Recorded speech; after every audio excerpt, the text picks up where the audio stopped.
The next thing I knew, I was falling off of. I was like hanging on to like this rock cliff, right? And I was trying to somehow pull myself up because I don't want to fall. And in life, no one wants to fail. I mean, if you think about it, no one likes the taste of defeat, of failure. Um, but anyway, what I was trying to say was the fact that I was trying to climb and hang on for dear life, but my Walmart manager, he was like Scar from The Lion King, and he looks me in the eyes as I'm looking him in the eyes, and then he says with a deep, methodic voice, "Long live the king." And then he just jabs this fork into one of my hands, and then he jabs this knife into my other hand, and then all of a sudden I fell, and I was in Mufasa's hands, or in his skin, so to speak, not really in his hands. I mean, that wouldn't make much sense. I mean, he's a lion, he doesn't really have hands. Oh, God. What I mean to say is that I felt what he felt whenever he got trampled by a whole bunch of gazelle, or whatever the fuck he got trampled by. I didn't really pay that much attention as a child to know what the name of the animal was that trampled Mufasa in The Lion King. Hello, everyone. Oh, and just to tie it all off, that's the dream that I had last night. So I don't know what it means, but I'm assuming that it means something to do with, like, failure and Walmart instigating my failure. Was it really a dream or was it a nightmare, now that I think about it? Yeah, it didn't seem like too much of a nightmare. I mean, Walmart's no cakewalk, but at the same time, sorry about that, but at the same time, there's certainly no, you know, living nightmare. Of course, you get overwhelmed whenever you walk through those doors, knowing what awaits you for the next 6 to 8.5 hours. Anyway, you didn't come here for that. No, you came here to listen to me drink a beer and talk about wrestling. Well, unfortunately for you, Potsy Posey, today's episode is not sponsored by any beer. Matter of fact, it's not sponsored at all, so shut up. I'm gonna get a sponsor one day. I'll show you. You'll see. Did I just do the intro to Stevie Richards' theme song? Unintentionally, yes. I'll show you. You'll see. And I still don't know what his gimmick was to this day.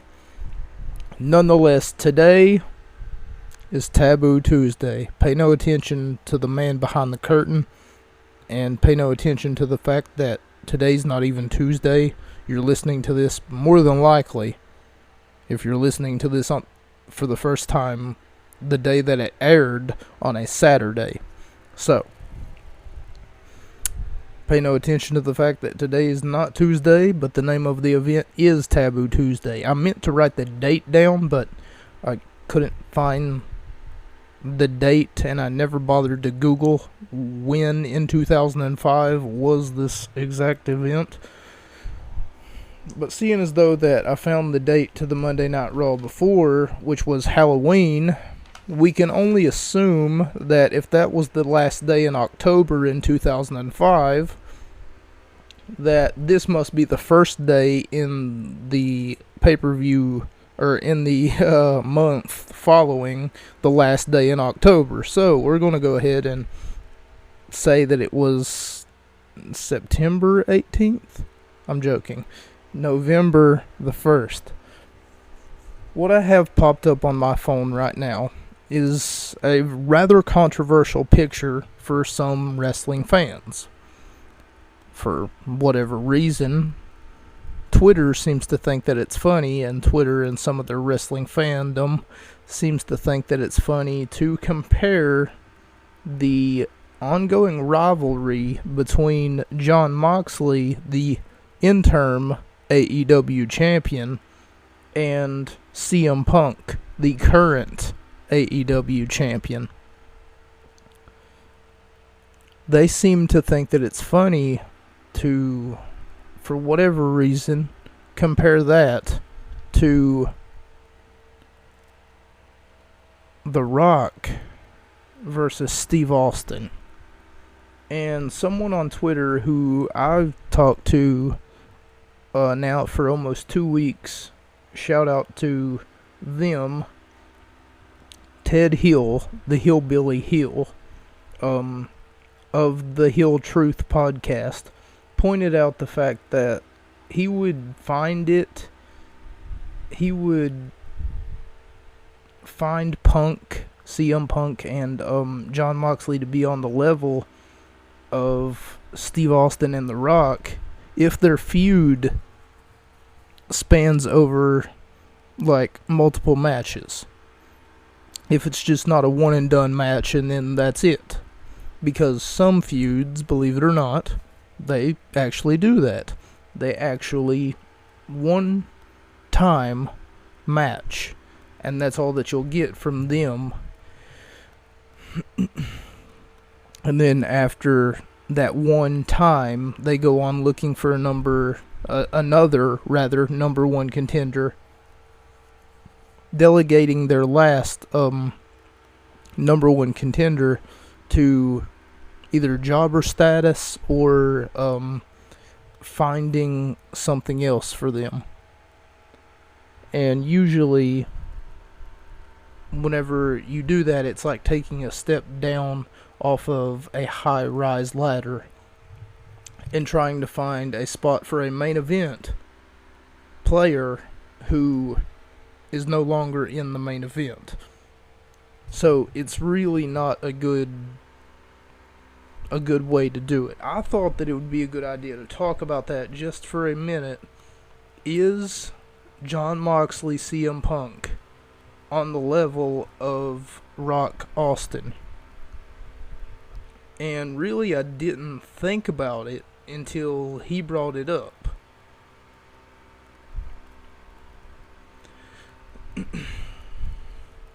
He says, but for it to be like Rock Austin, it can't be just one match. Eventually, Danielson will want the winner. Hangman may want another shot. The list goes on. So until they wrestle several matches, I just see it as a great main event. And he's right, for the most part. And I told him I didn't think about that. I thought it would be a one and done match, and they would close the curtain, close the book on it, and then after that they probably wouldn't revisit it anymore unless it was like, oh, let's say, for instance, just humor me for a minute, CM Punk wins, he beats Jon Moxley, and afterwards he unifies the championship belts. He does what Sammy Guevara is doing right now, holding 2 title belts despite being the champion of only one division, or the champion of only one. He only holds one championship, but he has 2 title belts, physical title belts. Sorry about that. I didn't realize that I was holding my microphone in a precarious position. But nonetheless, what I mean to say is that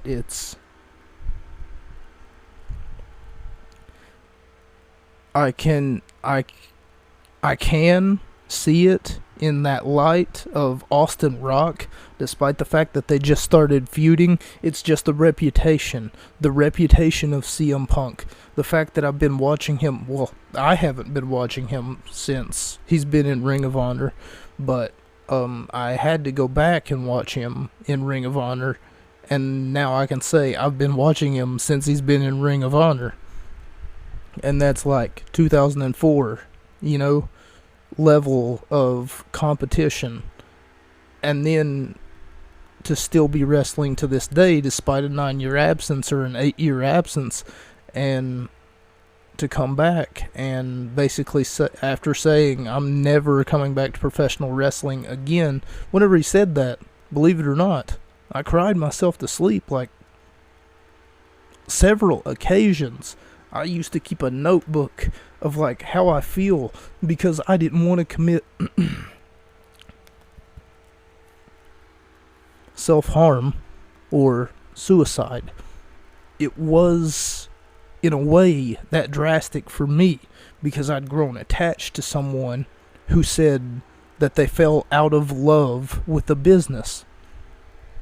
In a way, I felt robbed of something that I have a passion for, and I would pray, my hands and knees, I would pray that CM Punk come back to the WWE.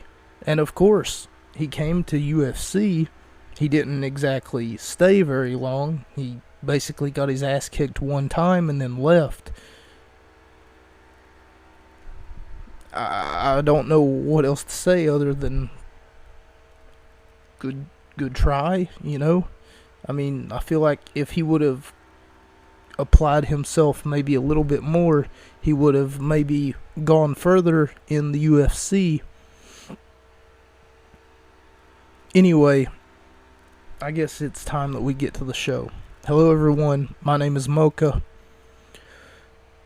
I'll be your titular podcast host this evening. I am the one-man wrestling...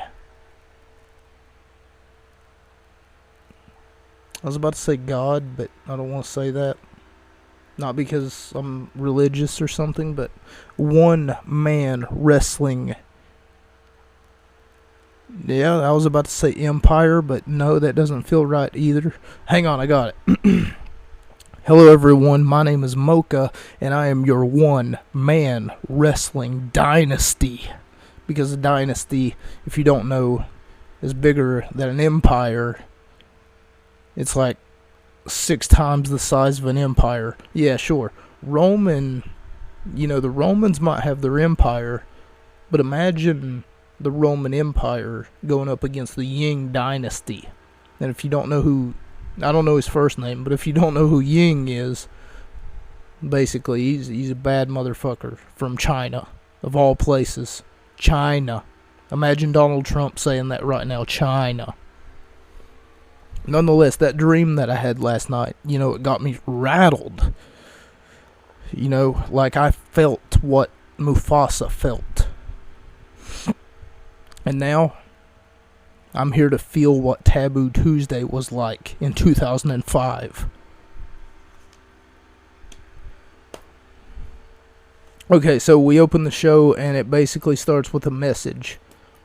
It says, "This is your chance." And it's kind of a robotic voice that's speaking. "You are in control tonight.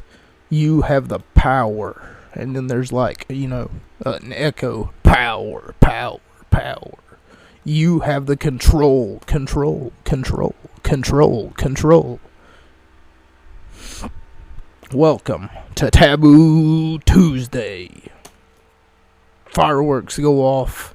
Like at the beginning of my podcast when fireworks go off all the time.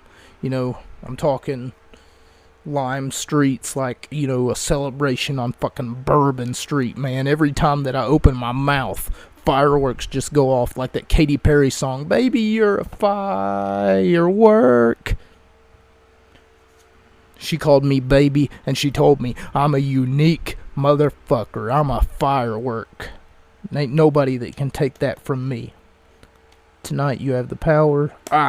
Then we come to our first contest of the evening, where Edge with Lita goes and Chris Masters team up to go up against Rey Mysterio and Matt Hardy. You had the power to decide who it was, and honestly I thought that it would have been JBL.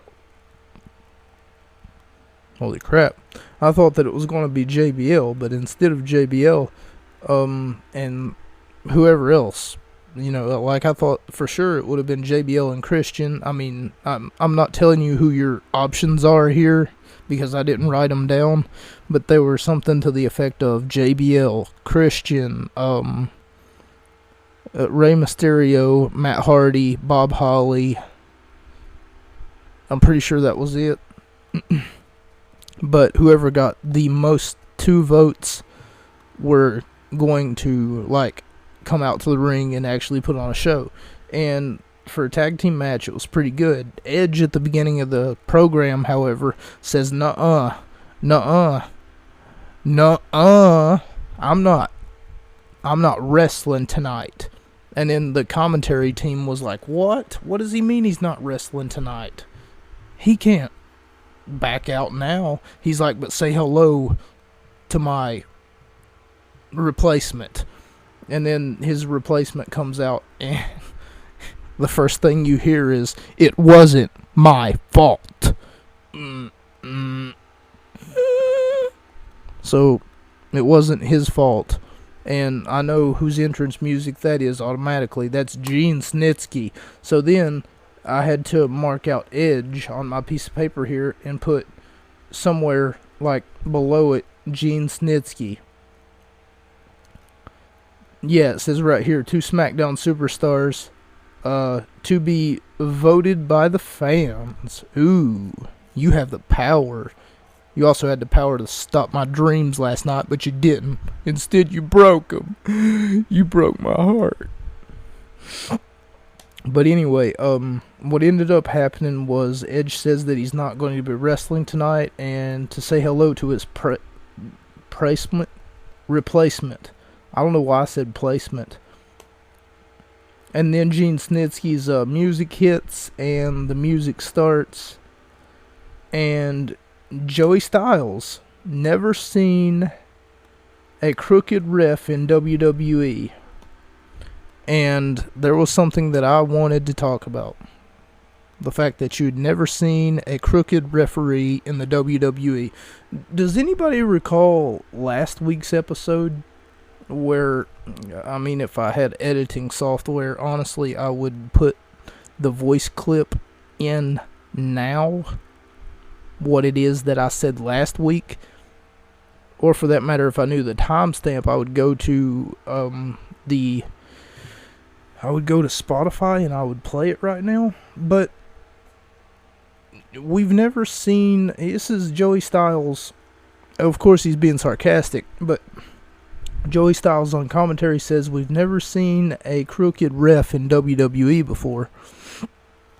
And last week, if you'll remember, the referee was Eric Bischoff. And Bischoff came out and he just took John Cena by the wrist and made John Cena, practically using physics, made John Cena's hand hit the mat.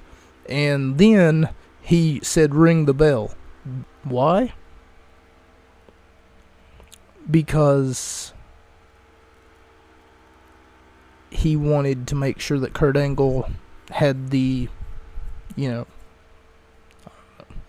don't know, just a BS finish. But hey, what difference does it make? And I mean, if we want to go further back than that, Joey Styles saying that we've never seen a crooked ref in WWE, how about we go to the Montreal Screwjob, where referee Earl Hebner rung the bell on Bret Hart, who was one day away from leaving Vince McMahon's company. See, the problem with that is that McMahon didn't want, he said in an interview before that he didn't want Bret Hart to leave the company with the championship, physically on him. He didn't want Bret Hart to go to WCW, take that. In case you don't know, championship belts cost a lot of money, and, they don't write them off as a tax expense in a wrestling business. So, he would have to, come up with another championship title belt. He would have to go through the luxurious responsibility of booking a tournament to find a new champion. And for that matter, his former champion would be flaunting his former championship title belt on another show that's not owned by Vince McMahon. on another network that's not owned by Vince McMahon. However, that wasn't the case. Instead, Earl Hebner rung the bell, despite the fact that Bret Hart never tapped out. It doesn't make me mad in the slightest. At the time, I wasn't even a thought. And for that matter, I think Bret Hart got a little bit sour grapes, Like, get over it, man. So what? So what? You're leaving the company anyway. Who cares? You didn't have to spit on Vince McMahon, and he did. He spit on Vince McMahon. And if we're going even further than that, this is kayfabe, by the way. This, just so you know, I'm just taking this a little bit too far, just because Joey Styles said, never seen a crooked referee in WWE before. Really? David Hebner recently passed away. May his soul rest in peace. But if you were to put them side by side, Earl Hebner and David Hebner, you honestly almost can't tell the difference between the two of them. Senior referee Earl Hebner, however, had a older brother, I want to say. Now, I could be wrong. Had a brother, let's just say that. And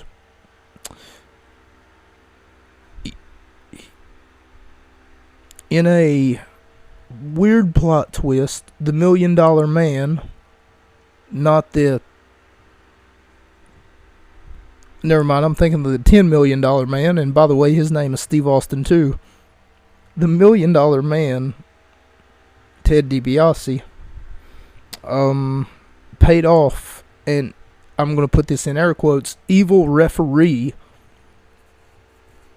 to make sure that Andre the Giant would come up victorious against Hulk Hogan in a match, if I remember correctly. Now, I wasn't around at that time, but I had heard about it through Chris Jericho's book.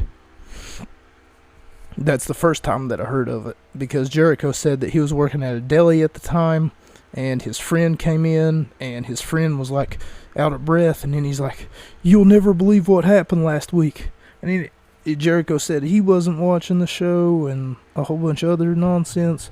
But anyway, what ended up happening to this match right here, Edge and Chris Masters, sorry about that, Gene Snitsky and Chris Masters versus Rey Mysterio and Matt Hardy, who was voted in by you, the fans. Well, if you were a fan in 2005 and you spent the technology, time, resources in order to get on the computer and actually vote, and for that matter, I'm not even sure if your vote counted.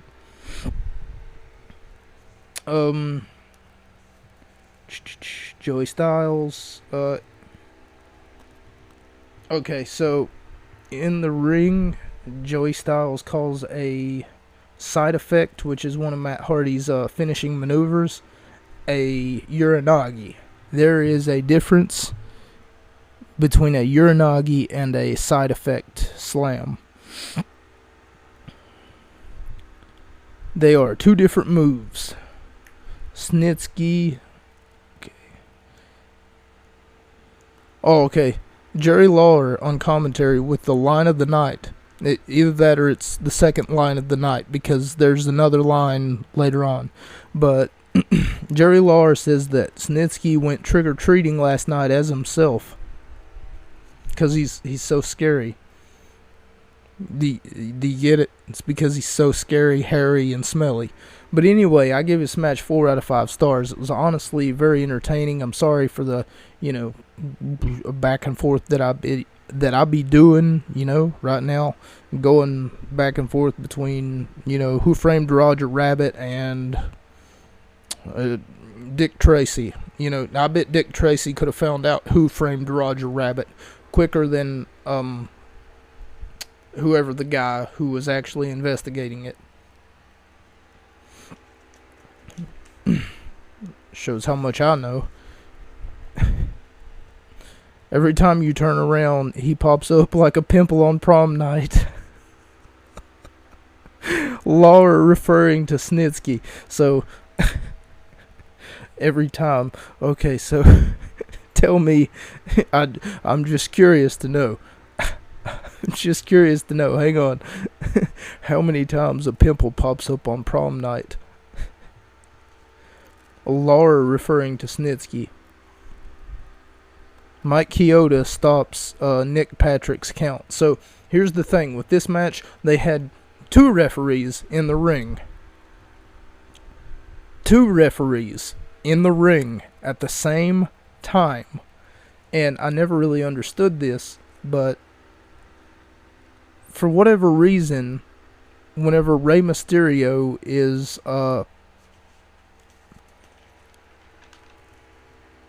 pinning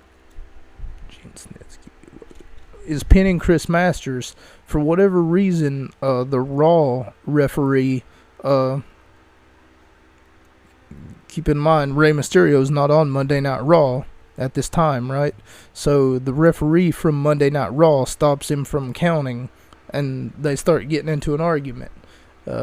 Mike Chioda tells Nick Patrick that his shoulders aren't on the ground, and then Nick Patrick gets in Mike Chioda's face and tells him that his shoulders were on the ground. We get a little bit of, referee rivalry from the opposite brands of television there, and I thought it was cute. It was kind of funny.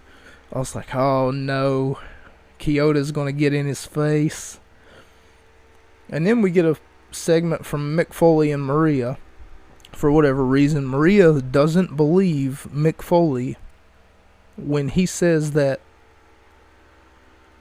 Maria, I think our luggage got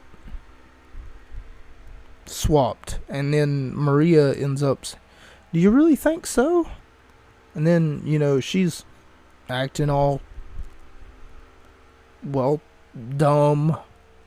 Because, that's what women are. They're, in case you can't tell, I'm being sarcastic. They're dumb, dumb broad. She doesn't know that her attire, her clothes got mixed up with Mick Foley's at the airport.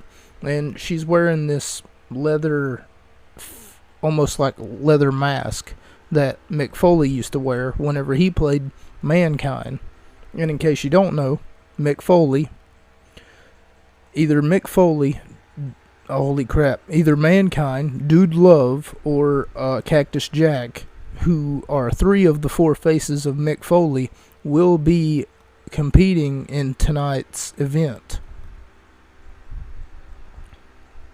But anyway, Maria, for whatever reason, is acting like a stupid broad, because that's how WWE wants her to act, I guess. She plays it very well, because, every time you see her and she says something, it makes you want to laugh or smile, because, she's innocent. But anyway, she takes off Mick Foley's mask, and she smells it, and then she says, interesting smell, which, in case you don't know, Foley has said in very many interviews that he wasn't allowed to wash it because it was made of leather, which I never understood that. Maybe you couldn't put it in a washer or dryer, but you most certainly should wash it,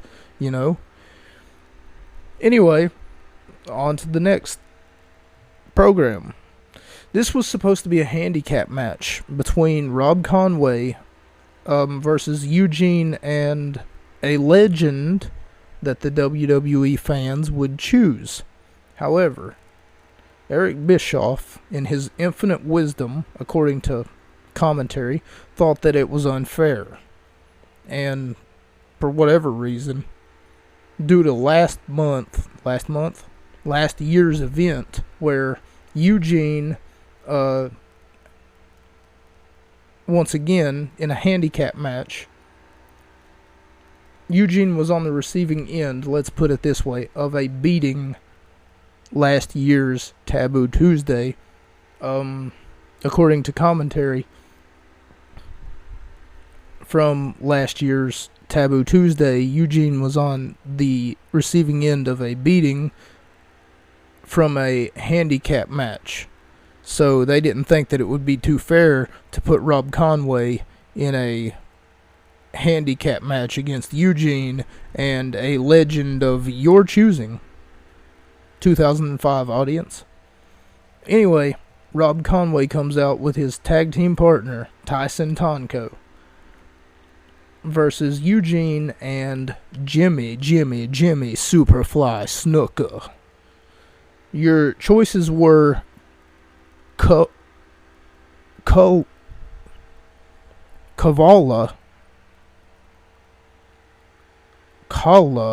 whatever his name is, I can't remember. It's like Kahila, because he's like from Uganda or something. Or at least he acts like he's from. That's the joke. I mean, he's from Uganda. What do you expect? And the only way that he communicates, too, is by making mouth noises and slapping his stomach. And by going, oh. Oh, yeah, that's real smart. I wonder if anybody from Uganda ever watched this show and felt a little bit of, what's that taste that I'm feeling in my mouth? Is it racism? Anyway, Jimmy Snuka, Kaala, or Jim Duggan was your choices. And Jimmy Superfly Snuka won. And honestly, this wasn't like that bad of a wrestling match. It wasn't like, I didn't write down any of the highlights because Rob Conway is dry. Let's just put it that way. Conway is, I'm going to be honest with you guys, he's not juicy tomato, like bisque. I would rather chew nails than have to watch him on a wrestling ring. I would rather have that nightmare again that I told you about, where Danny, I shouldn't say his name. Holy crap, I shouldn't say his name. Where the manager, I didn't mean to say his name. Shut up. Where the manager in question stabs me with a fork and then stabs me with a knife and then says, "Long live the king." I still don't understand that dream. Holy crap, I shouldn't have said his name. Moving on, we have Carlito versus Mankind. By the way, I didn't mean to say his name. Like, I really didn't. This is not a part of the program. I'm serious. I feel... oh my god. I feel like I'm going to lose my job next week. Carlito versus Mankind in a... Well, it's really not... Carlito recently lost the Intercontinental Championship at the, getting back to the show.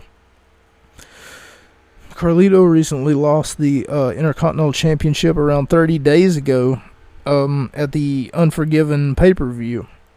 And he lost it to Ric Flair, which we'll get to in just a moment.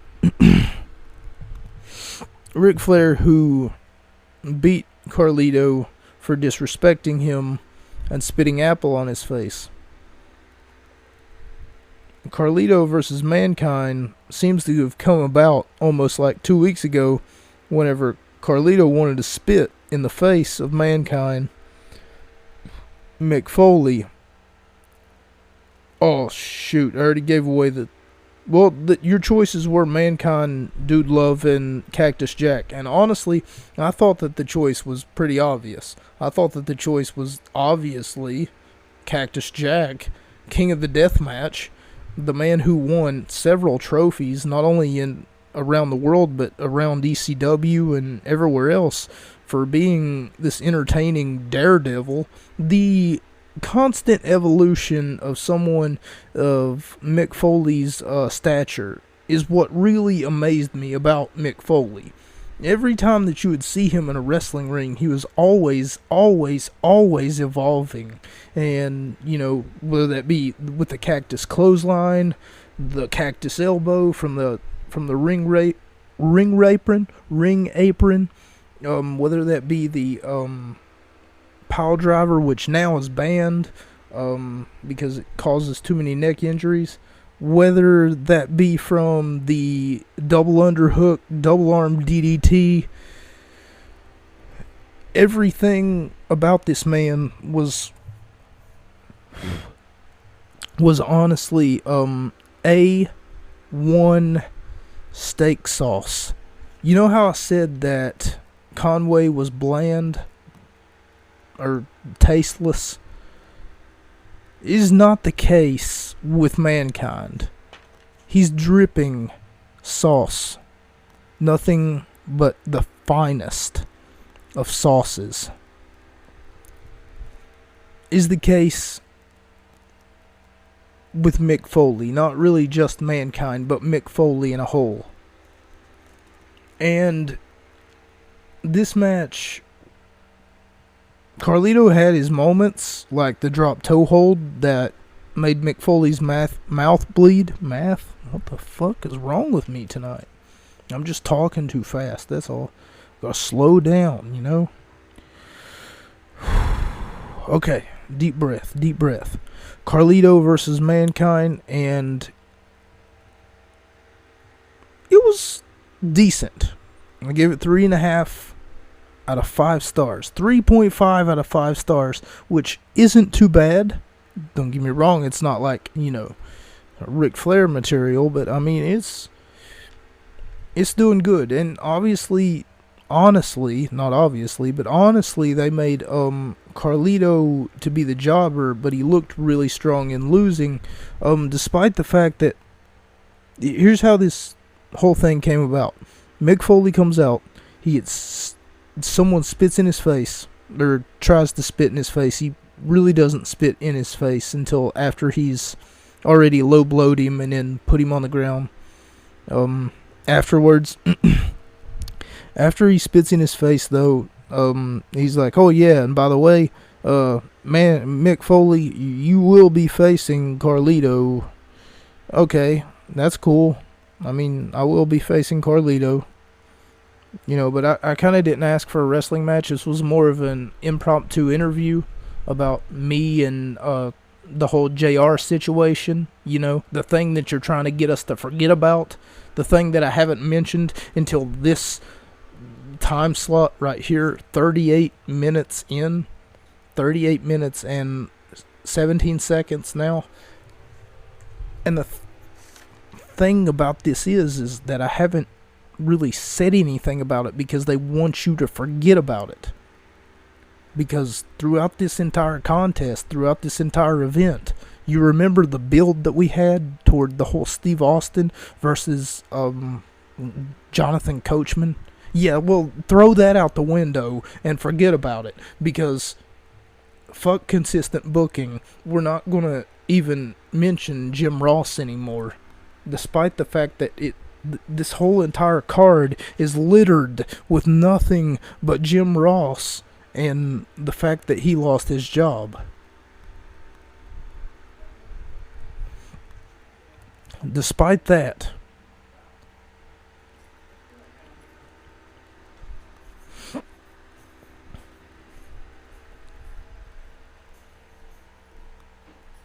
sorry, just give me 1 second.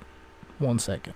Someone is passing by my room right now, and I have no door, like, to my room, and I kind of don't want to interrupt them whenever they're talking.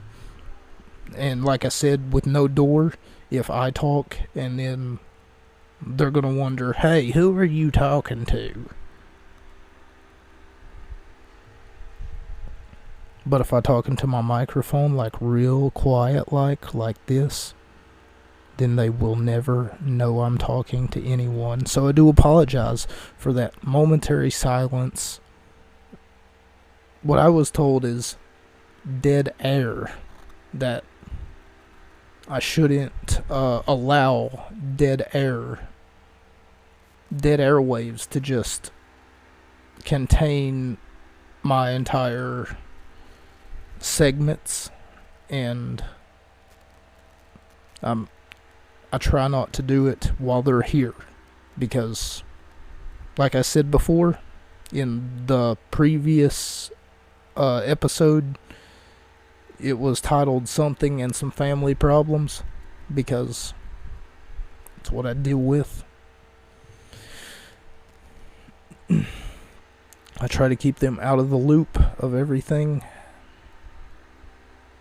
I know one day they're going to go back and listen to this, but that's fine. It's not going to be today. It's not going to be next week. It's not going to be the week after. But anyway, back to what I was talking about. I already covered Tyson Tonko and Rob Conway.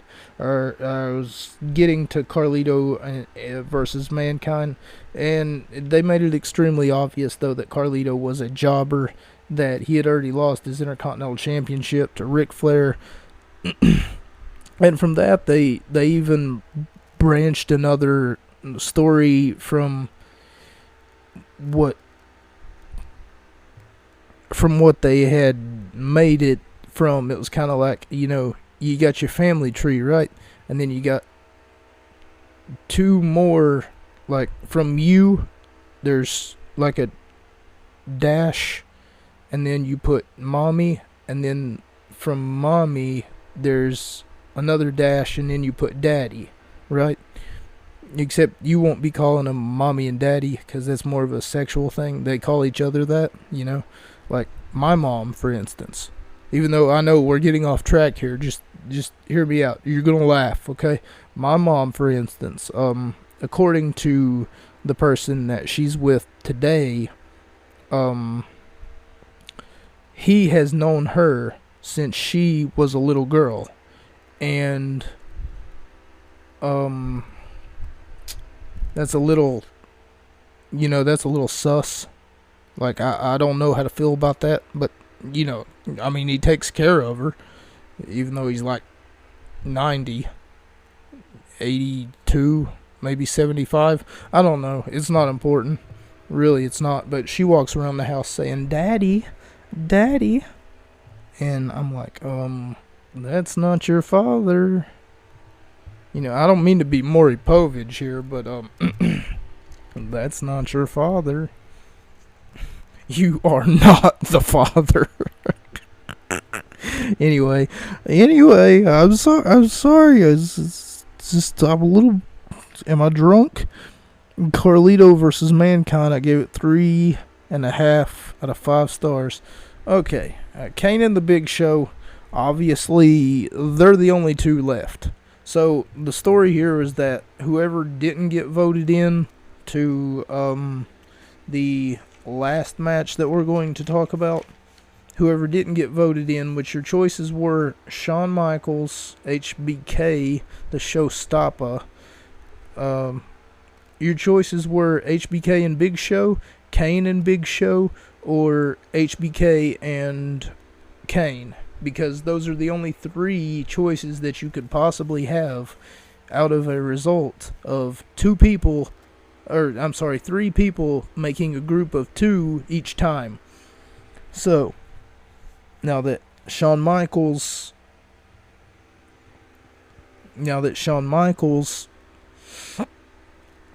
is in the main event, he was voted in by you, the fans. Thank you so much for your votes. Get out of here. No, I mean it. Like, get out. Like, right now. I'm done putting up with you people. Kane and the Big Show versus the tag team champions, Lance Cade and Trevor Murdoch. Last week they did a move called Sweet and Sour, and I think I recognize it. I didn't recognize it from them originally.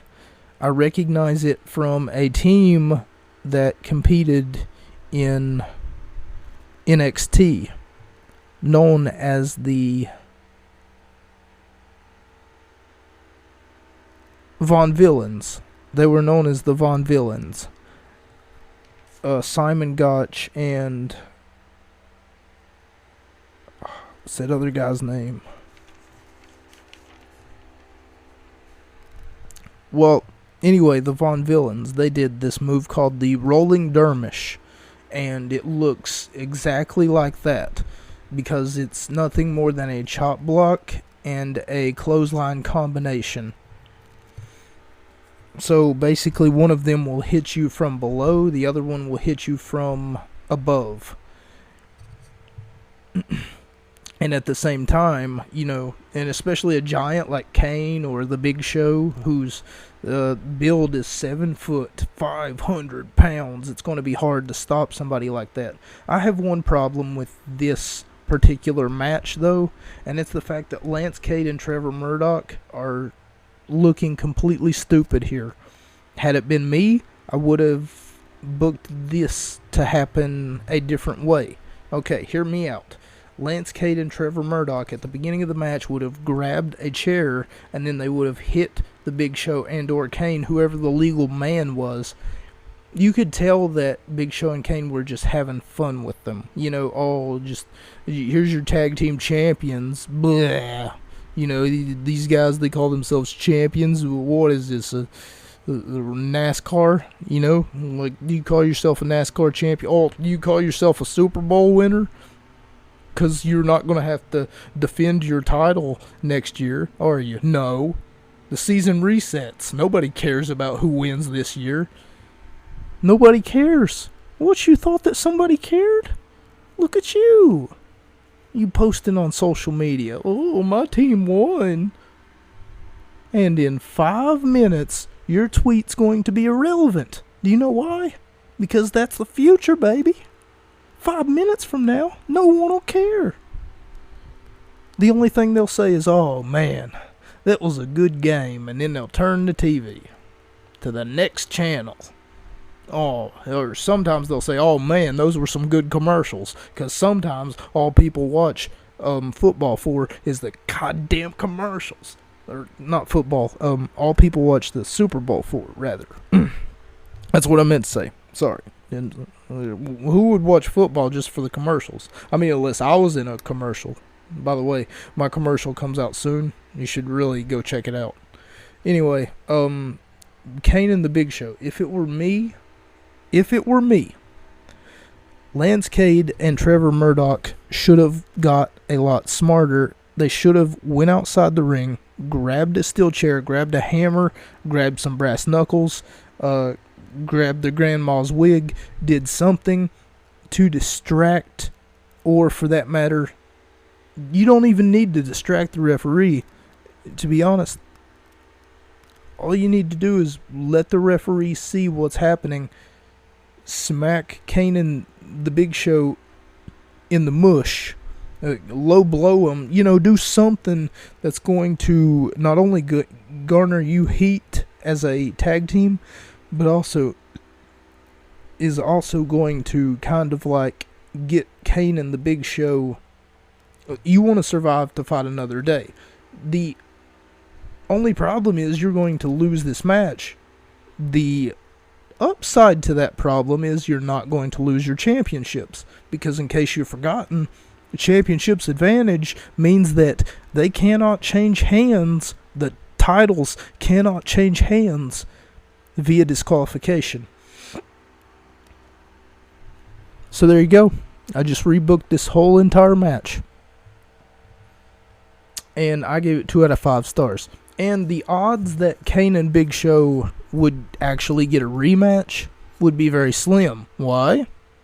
Because this was a product that, I'm going to put this in air quotes, you, the fans, voted for. You voted for Kane and the Big Show to be in the tag team titles match. They never worked for it. You know, for that matter, they're not the number one contenders for the tag team titles, so they did not earn a shot at the tag team titles.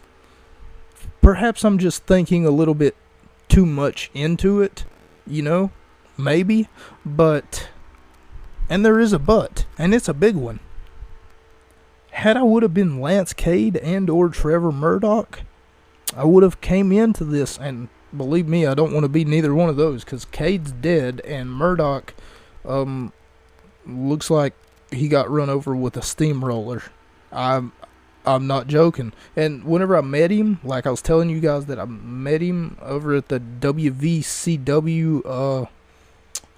taping that they did, whenever I did meet him and he was here, he didn't smell too fresh either. So he's one of those country boys that likes to put chewing backer in his mouth and then spit it out at the most awkward, convenient moments for him, you know.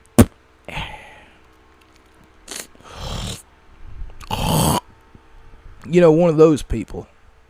And he possibly talks like this. So, no offense to anybody that talks like this. Anyway, we get the most inappropriate remarks from Todd Gresham, who, by the way, pisses me off with his whole fulfill your fantasy battle royal bullshit. So, I'm not really mad at it, because there was a part of me that was split. One part of me wanted to say, yeah, just you know, embrace this because it's women and they're getting dressed up because women are, you know, I mean, they're women. We saw earlier that Maria's, I mean, she's stupid, right? She's a dumb broad. Remember, I made that joke, she's dumb broad. She doesn't even know whether or not that mask that she was putting on was Mick Foley's mask or her mask. Even though she doesn't wear a mask, I mean... It doesn't take a genius to find out whose mask it is. But anyway, Todd Gresham, inappropriate remarks. For whatever reason, whenever they do this thing, wherever they come out and then they're like, okay, and here's all of your ladies, and you get to choose what it is that they will be wearing in this Fulfill Your Fantasy Battle Royal. And here I am just face palming and face palming and face palming, because you could have, like, they could have given you something else to vote on instead of, will it be a cheerleader outfit? Will it be leather and lace? Or will it be lingerie? Out of the three of those, the most appropriate would be the cheerleader outfit. Out of the three of those, the most appropriate would be the cheerleader outfit. Because I just want to see a wrestling match. I don't care what they're wearing, you know? I'm not this chauvinistic male pig, but honestly, like 30% of my internal dialogue as I was watching this match was, damn, she's pretty. Damn, she's pretty. Damn, she hot. Because, of course, I'm a man. But then I was like, focus on the match. Don't focus on her tits, you know? Just stop with the misogynistic honka. You know, like, I didn't want to think about her unmentionable lady parts.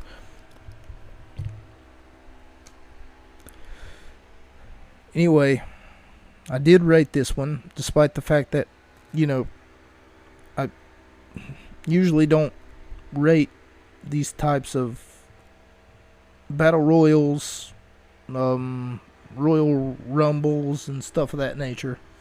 I gave it 2 out of 5 stars. And the funniest of commentary, like I said, the line of the night probably goes to Jerry Lawler.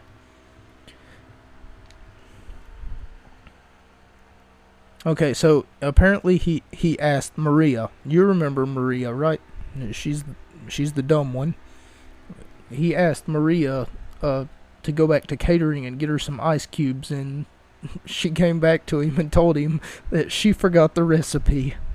You get it? Because she's stupid, because she's dumb, because she's a woman. Oh my god. I swear. I hope there's no social justice warriors hearing this, and I hope that they're not getting mad at me. Okay, so Jerry Lawler with yet another line of the night when he says, "If I told her she had a beautiful body, do you think she would hold it against me?" Oh no, oh no, oh no, Jerry Lawler, please stop, Lawler. Okay, so whenever Candice Michelle is making her entrance, Jerry Lawler says, "Do you have a paper towel?" I swear to God, I'm gonna cry. Because he keeps making these misogynistic... Okay, you know why I'm gonna cry. Come on, I don't need to explain it. Okay, next match on the docket. For those of you wondering who was in the Fulfill Your Fantasy Battle Royal, it was Candice Michelle, Maria, Trish Stratus, Victoria, Ashley. For those of you wondering who won the Battle Royal, it was Trish Stratus. And for those of you wondering what they had to wear, because I know it's crossed your mind. Did they have to wear the cheerleader outfit? No. Did they have to wear leather and lace? No. Did they have to wear lingerie? Yes. So they came out in this skimpy looking lingerie outfits, and they were quite bouncy, let me tell you. But then we go to the street fight that we were promised. Jonathan Coachman comes out with Vader, Leon White, and he also comes out with Dustin Reynolds, who would later become Dusty Rhodes. Well, I mean, he is Dusty Rhodes, but it was Dusty Reynolds. What? Shut up. Maybe in the WWF he was Dusty Reynolds. I don't know. And Jonathan Coachman comes out. And then Batista comes out. You know Batista, right? Drax, Batista, Galaxy, the Universe. I'm sorry. Galaxy. Is that really what I said? I'm sorry, I'm drunk. Dave Batista. But Dave Batista comes out. This one was honestly really terrible. Every time that Vader would get hit, Leon White, I'm pretty sure I referred to him as earlier, every time that Vader would get hit, he would always oversell. Like, he's, let's say, 300 pounds, 350 pounds. Whenever punching Batista would definitely not garner you any results, I'm sure. If you looked at Batista's mid-lower section, like his abdomen, punching that would be like punching a brick wall. So I could see why his hand would be like, oh man, my punches aren't too effective, but it was like a Pokemon battle, because it was like, oh, it wasn't very effective. And then Batista would get like one or two hits, and Vader would act like, there was an earthquake, and he just got hit by the strongest wind in the world, and he had to like fly back from one punch, Like, calm down. Batista's not One Punch Man. I give it 1 out of 5 stars. Jonathan Coachman lost, and the stipulation here when Jonathan Coachman went against Batista, there was no stipulation other than it was a street fight. Oh, yes, you, the fans, voted it to be a street fight because they also had 2 podiums out there, and they had a thing for arm wrestling just in case. 97%, which was the percentage of people that voted the street fight, wasn't going to be I can't believe that there were 2% people who were actually voting for like a verbal debate. I'm sure that was Jonathan Coachman who voted for the verbal debate just so he wouldn't have to get into the ring with Dave Bautista. Whoever the 2% was, if you're listening, please go get medical help.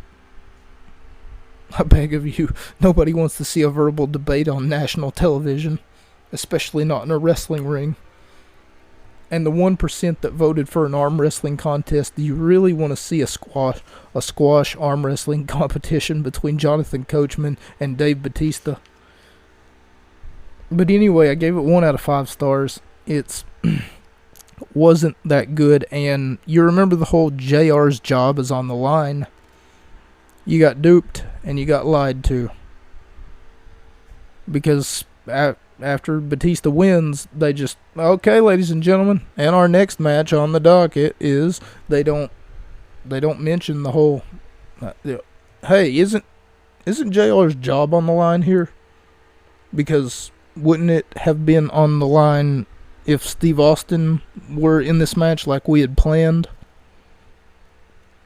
I guess we're just going to throw that out the window and never talk about it again. Just sweep that one under the rug. And another one bites the dust. And another one gone. And another one gone. And another one bites the dust. I guess that's what we're doing. This next match was a cage match voted, and you guessed it, by you, the fans. The 2005 audience. It's also for the Intercontinental Championship. So, champion Ric Flair faces off against Triple H in a very entertaining match. Let me tell you, this match was probably the saving grace of the entire card, because you got the Fulfill Your Fantasy Battle Royal, which probably should have been the opening contest, in all honesty, because titties. Carlito versus Mankind was okay. These matches right here, the Big Show and Kane, Fulfill Your Fantasy Battle Royal, and the Street Fight, all 3 sucked. I mean, they just sucked. After the Fulfill Your Fantasy Battle Royal, though, Todd Gresham, tries to get an interview from one of the women, Trish Stratus, who won the match. Well, I mean, she didn't win, she just didn't lose. Let's just put it that way. The last 3 remaining women were Victoria, Mickie James, and Trish, who is the champion. So Victoria and Mickie James got eliminated at the same time. So therefore, Trish Stratus was your winner because she did not lose.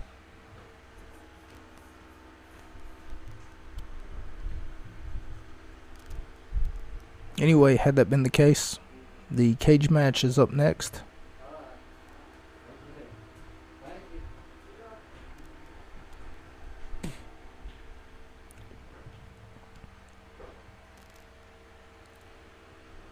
Where Ric Flair faced off against Triple H. And for the first half of this match, Triple H did nothing but beat the living hell out of Ric Flair. But then we get to the fact that every time that Triple H would try to escape the cage and win the match, he couldn't, because Flair wouldn't stay down.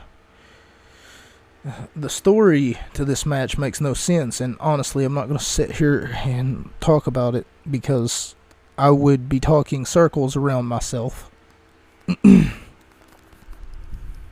Because for whatever reason, Triple H decided that it was a good idea to tarnish or to humiliate Ric Flair on national television 2 or 3 weeks ago, just to make a statement to say that he's lost what he once had was great, and now it's time to step aside and give it to him, Triple H. But at the same time, Triple H also came out and said, "You people love Ric Flair. Well, I worship the damn ground that the man walked on."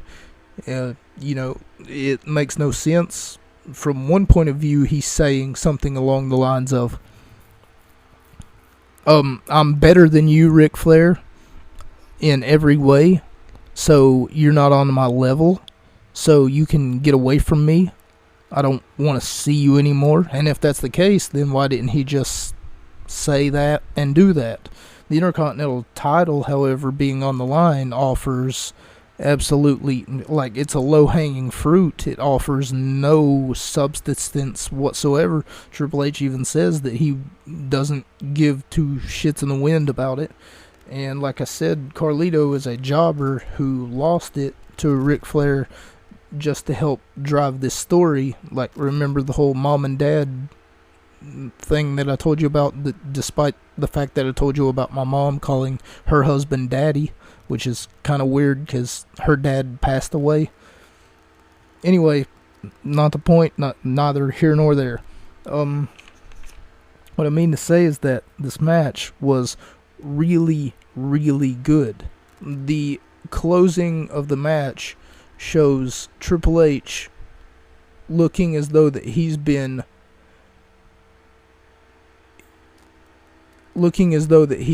like just eaten by a lawnmower, because he's dripping blood from head to toe. He's gasping for every breath that he can take, and you can see in his face and in his body that he is shaking like he's having trouble getting to his feet. It takes 3 referees to get him out of the ring once they raise the cage.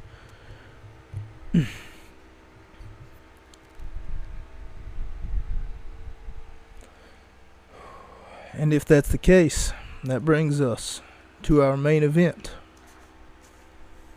which is a WWE champion. Oh yeah, I gave this one 5 out of 5 stars. I don't know if I said that already or not. Which is a WWE championship match. HBK Shawn Michaels, voted by you the fans, by the way, versus Kurt Angle, the wrestling machine, versus John Cena, the champion. Okay, so Lillian Garcia, a little bit of inconsistency here. Whenever everyone comes out, she says, Kurt Angle from Pittsburgh, Pennsylvania, weighing 265 pounds.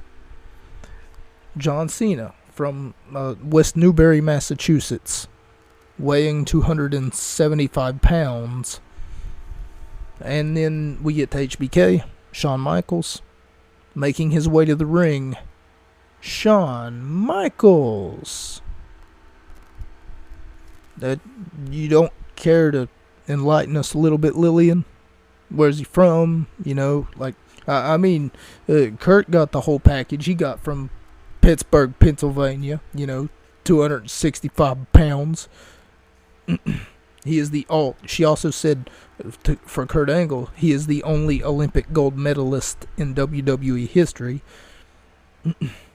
For John Cena, she said he is the WWE champion.